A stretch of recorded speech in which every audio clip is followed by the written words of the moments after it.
The purpose of this clip is to assess the performer's skill level in terms of throwing and catching abilities. This video will also cover the reasons behind the judgment as well as actions that may be performed to improve the individual's competence. Juggling will be utilised to investigate the gross motor skill of throwing and catching. Juggling will be used to assess the individual's development of throwing and catching abilities. Before beginning, it is extremely beneficial to understand the three motor development principles. These principles enable us to gain knowledge into how and why individuals develop the way they do. The first principle is that motor development occurs at different rates and speeds. Along with this, chronological age is not a predictor or indicator of proficiency, and finally, the natural athlete is a myth. Throwing and catching are considered a closed, self-paced gross motor skill. Self-paced indicates that the skill is executed in such a way that the individual determines the speed of the action rather than any external forces. It also requires non-locomotor skills such as balance and twisting.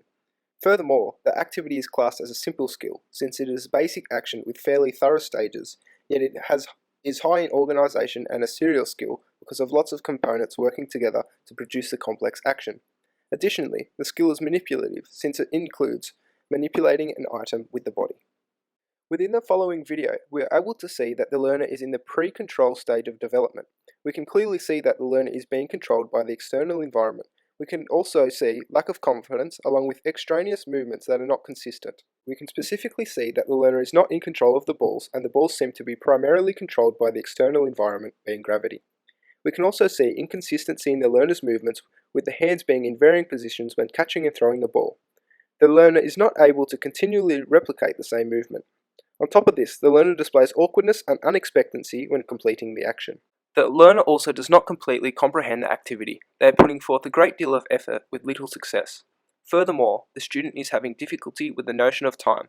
They don't know when to toss the ball and when to catch it again.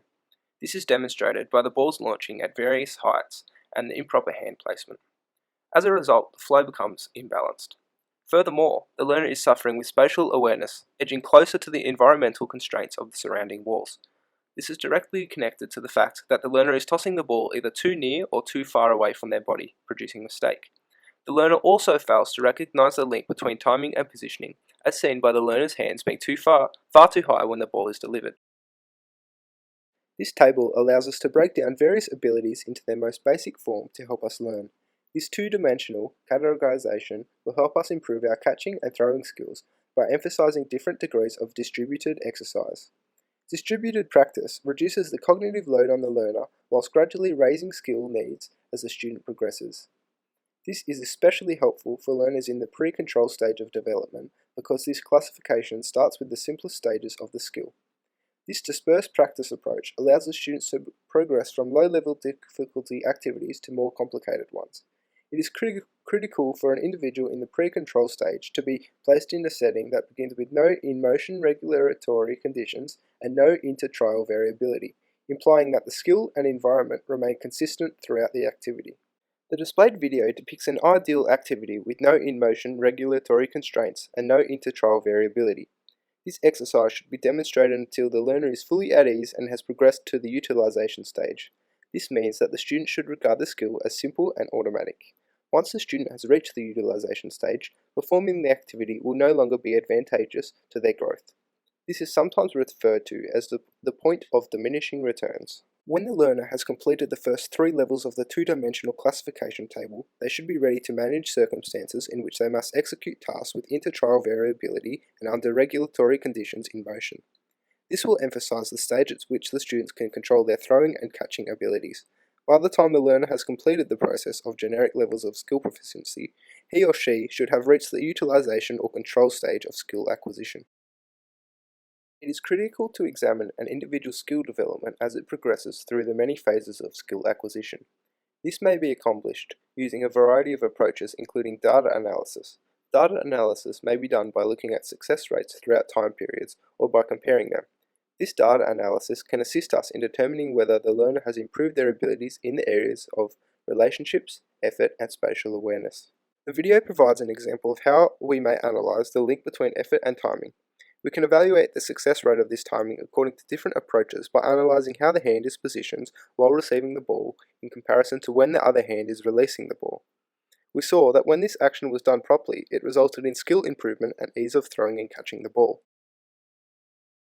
To build throwing and catching abilities, the student uses a variety of distributed practice techniques as illustrated in the videos.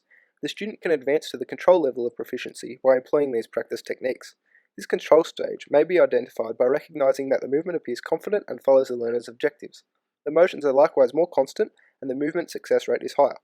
Because the movement is not automatic, this stage requires significant degrees of focus and concentration, although less so than the pre-control stage. This may be observed in the learner's actions where realization has occurred regarding the timing of the throw, with his hand moving in accordance with the learner's intentions.